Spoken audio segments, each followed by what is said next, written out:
Every year on the 6th of January, 3 boys are chosen as kings for a unique fest in Goa.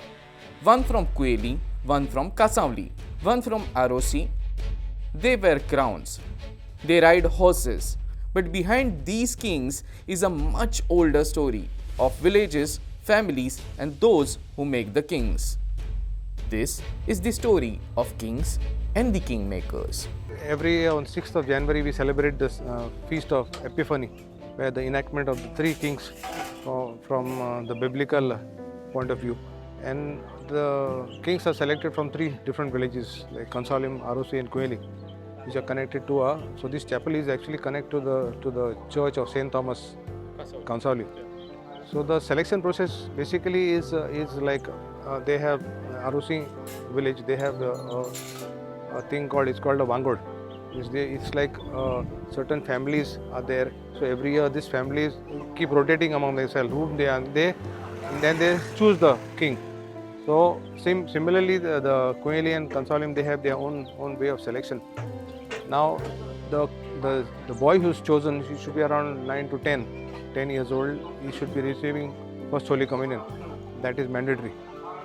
So basically on the 6th of January, now before that, prior to that 10 days, we have Novena. So the Madi takes place on the 27th of December, followed by the Novena starting on 28th, and the culmination of the feast on the 6th of January. So now we have a lot of opportunities. Earlier it was difficult to find the kings because there was less population in one of the villages. So, but now things are okay. People come forward also.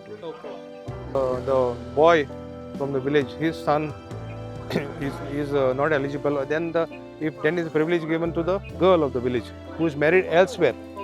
So she has a son, then she can, if there is no one. So that is the second preference. First is the son of the soil of wherever he gets a preference.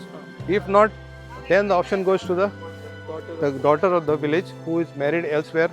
Some of them have their roots in another village. Maybe someone from Arrossim has the roots in Cuelim. So they can, if there is no one here. Now Gaonkars are the original people who are from the village. So actually it's a privilege given to the Gaonkars of the three respective villages, because each village has their selection process. So but the Gaonkars are the main guys. Anyone who has settled here, they do not get an opportunity. When a vaangodds turn comes, the eligible families are known. If there is more than one child, lots are drawn. Simple, fair, accepted by all. In Arrossim, Candido Correa's son was selected as king last year. For Candido, it was a proud moment. So vaangodds are like, mostly the Gaonkars are classified into groups. So आमचो vaangod ahlo Antav and Correa. So the next is De Silva, De Costa. So alphabetically order, most of the vaangodds are divided. So there are 8 vaangodds. So for example, in आमचो vaangod Antav and Correa, there are 45 families. So 45 families means chances are like they may have 45 children. So they are grandchildren. So it's ancestral. So when my son was there were three candidates. So every year there are like the vaangodds keep on changing. So I can get a chance the next 8 years. If I miss out this year, next start also. So everything is already there in place. So you cannot do much. It's because traditionally we are doing that. It was actually a big privilege, and my son was born on 6th January only. Oh, nice. So I was when he was born, I was like so it was I was like, I wanted to make him, because it is very difficult, because there are many other children who also want to become. So I was privileged, and it is blessed, and it is in God's hand. It was my destiny that my son became a king. My uncle had become 65 years back from our family in the Korea. So after 65 years, my son got a chance.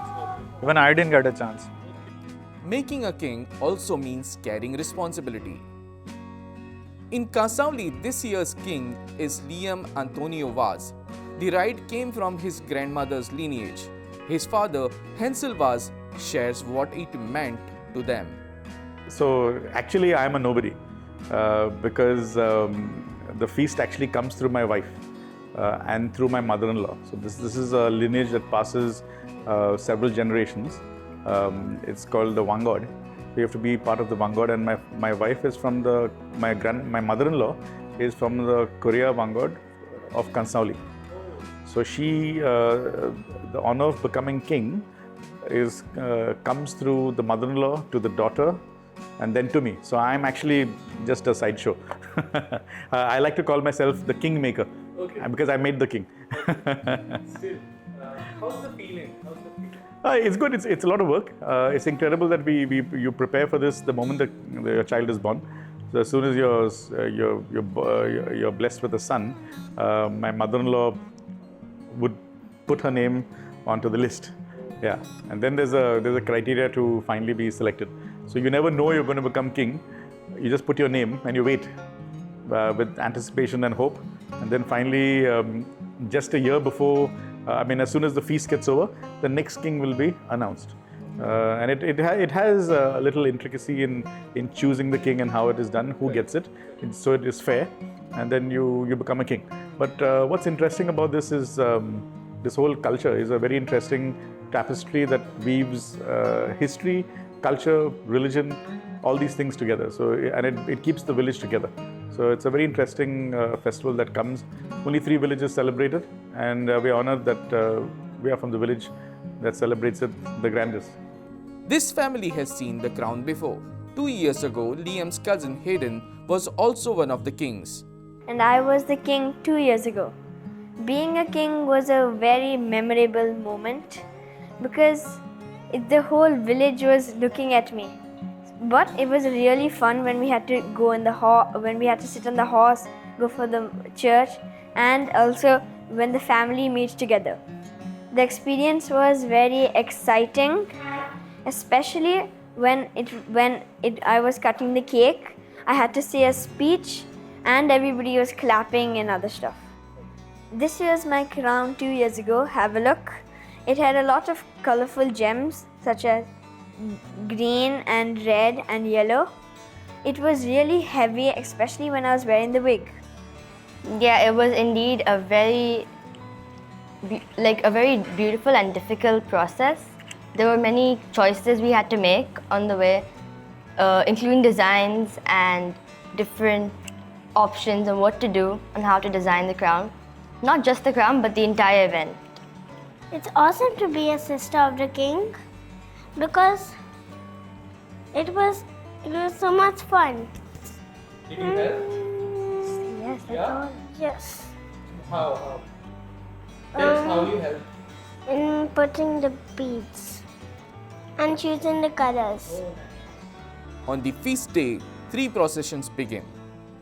3 villages, 3 routes, 3 kings. They meet at the hill of Our Lady of Lineage. This feast is not about crowns, it is about rotation, shared duty and trust. The kings may wear the crowns, but the villages, the vaangodds, the gaonkars, the families, they are the kingmakers. And that is why the tradition still lives in Goa.